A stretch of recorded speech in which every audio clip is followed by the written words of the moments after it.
Welcome to another edition of Daily Airline News, focusing on the tragic MAX crashes. I'm Jeffrey Thomas, and I'm delighted to say, joined by my co-host Richard Godfrey in Frankfurt. Good morning to you, Richard. And good afternoon to you, Jeffrey. Thank you. Viewers, this is episode 239, MAX and the Media.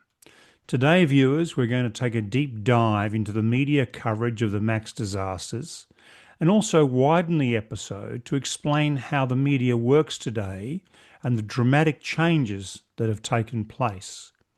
But before we do, just a word, please do subscribe to us, please do like us, please do keep those wonderful comments coming and those great questions. And don't forget, MH370 search will resume soon, so do subscribe to be kept right up to date with what's happening in what promises to be the most exciting search ever.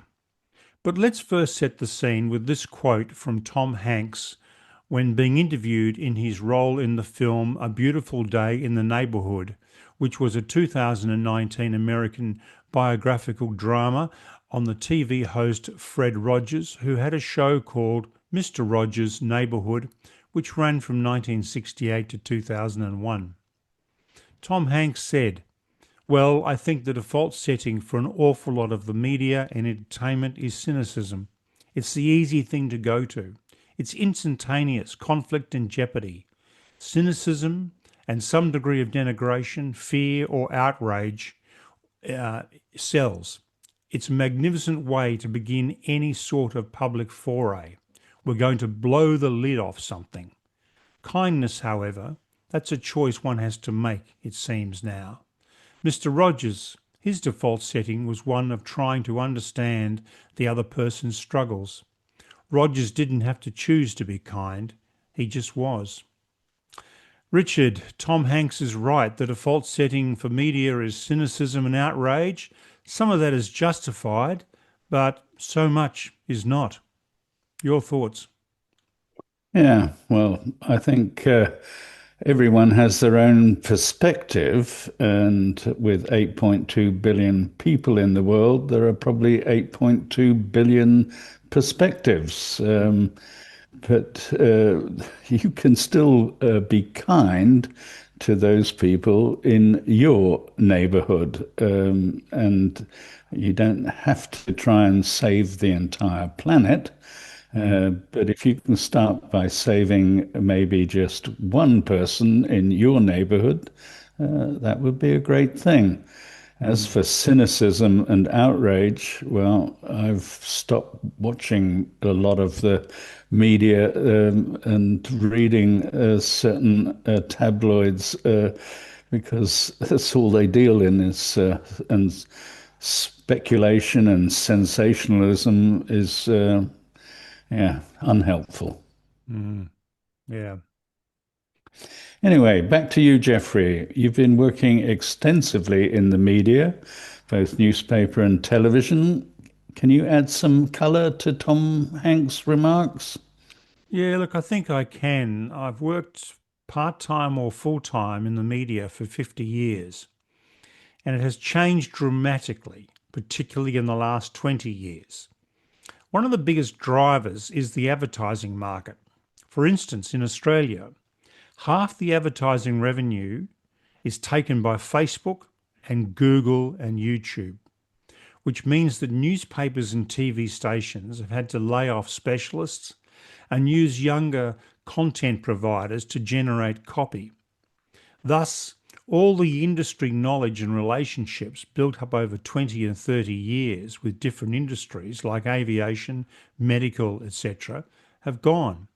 Now, again, just using Australia as a reference, 20 years ago, every major newspaper in this country, and I'm talking about probably 20, had an aviation writer or a transport writer.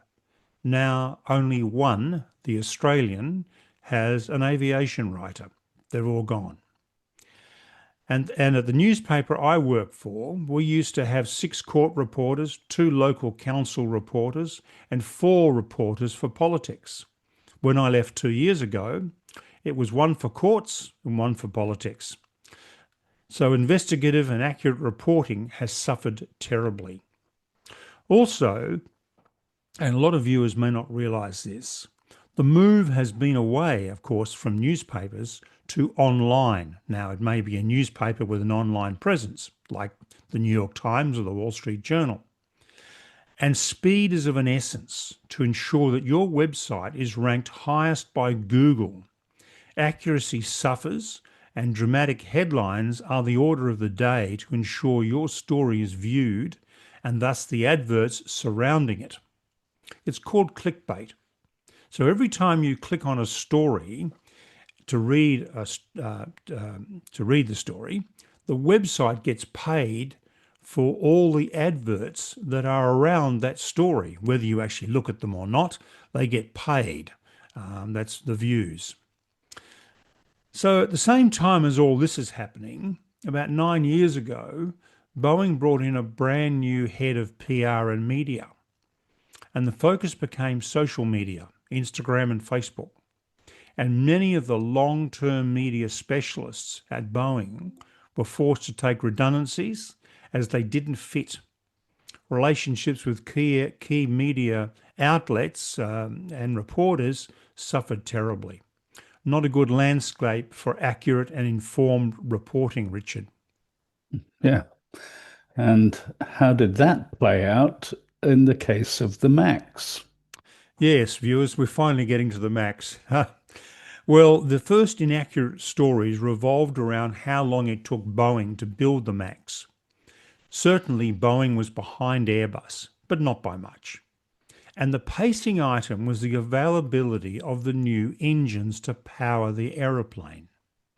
A New York Times writer who was not in aviation wrote that Boeing rushed the Max, and this story was picked up across the globe. The reality was that the Max was launched in August 2011 and first flew in January 2016, 5.5 years later. The Boeing 747 was launched in April 1966 and flew in February 1969, just 3 years later. The 747 was an all-new aircraft, and they had to build the factory first to build it in. This just shows you the utter absurdity of the claim that the Max was rushed. It was an existing design with minimal changes, but that narrative was set by the New York Times. And I understand, Jeffrey, because the narrative was set in TV and newspapers, people wouldn't listen to contrary views. Yes, look, unfortunately, Richard, it was like a tsunami. I did a number of recorded interviews on the issue of the plane being rushed, but when the report went to air, my commentary was left out. When I did do live interviews, the reporter or the news anchor would criticise me. I stopped doing interviews, as did a number of my colleagues who were also trying to get the story balanced. It was impossible. There was a tsunami of, this is what the story is. Don't try and say anything to the contrary. So they all latched on to an untruth, and that got spread around the globe. It did. So, what other claims have been found to be incorrect? Well, there are quite a few, Richard, and I'm going to run through some of them. First of all, the 737 MAX is aerodynamically unstable and can't fly without MCAS. The reality is the regulators, such as the European agency, EASA, concluded the aircraft met stability requirements, and MCAS was actually not required for basic stability. Another one was MCAS was an anti-stall autopilot that could trigger in any phase of flight. MCAS is not an autopilot. It could only activate in manual flight, flaps up at a high angle of attack. Another was MCAS kept trimming forever with the fixes. Correction, the 2020 FAA Airworthiness Directive limited MCAS authority, required AOA comparison, and prevented repeated activations in a single high AOA event. Another one was pilots had no way to stop MCAS. Correction, as we have already shown in previous episodes, the stabilizer cutout switches disabled MCAS and remained available. Procedures were updated and training enhanced post-grounding. Another one was, this is controversial, Boeing hid MCAS from the FAA. Correction, oversight was flawed, but the FAA knew of MCAS. Investigations faulted both Boeing and the FAA's certification oversight process. Another, Richard, was after the grounding, MCAS was removed entirely. Well, correction, MCAS remains with all the changes. Another was the FAA ungrounded it without requiring any hardware or documentation change. Again, that's completely false, as we've demonstrated. There were lots of changes that were made. Another one was the that Max is a full fly-by-wire jet. Correction, it's primarily a hydromechanical, only the spoilers are fly-by-wire. Another one was MCAS could engage while the autopilot was on. Correction, MCAS is inhibited when the autopilot is engaged. And Richard, I won't go through them all. They go on and on. There are so many of them. It's just a sample there we've given you, but there are many, many more. Your thoughts, Richard? Yeah, well, I've read through the list and I'm astounded, frankly. Uh, Obviously, people don't bother to do their homework. Mm. And amazing how many incorrect statements there are in the media about the MAX and MCAS. And Jeffrey, you're also highly critical of the congressional report on the MAX. Yes, I was, Richard. This was a shocker.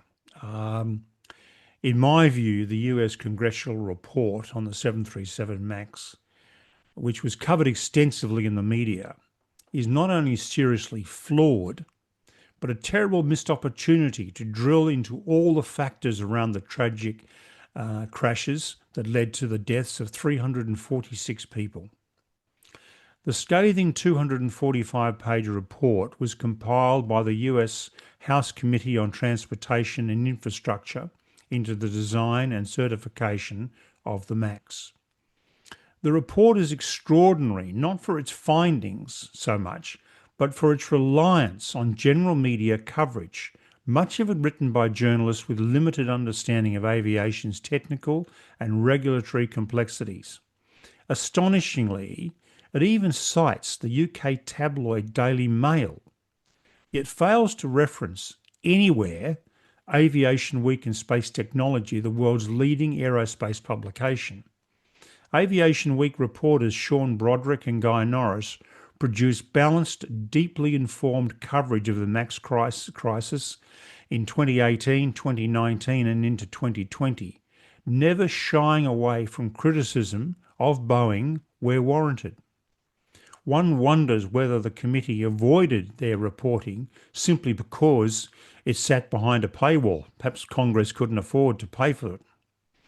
Yeah, well, I think Congress can afford to pay for it. But, quite frankly, we've quoted Reuters and other sources, but we then check on that information before Mm, we publish it and like to have independent sources to whatever we're quoting. mm, And we will say, like we did yesterday, if something is not officially confirmed, then it's unsubstantiated until it is. yeah. I mean, quoting the Daily Mail, Jeffrey, I'm sorry, I'm from the UK, and it's about the last source of information I would use. It's just unbelievable. Yeah. So, Richard, the Daily Mail, just amazing. And getting back to the report, the first major finding is particularly telling. I quote from the report: there was tremendous financial pressure on Boeing and the 737 MAX program to compete with Airbus's new A320 aircraft, Neo aircraft. Among other things, this pressure resulted in extensive efforts to cut costs, maintain the 737 MAX program schedule, and avoid slowing the 737 MAX production line.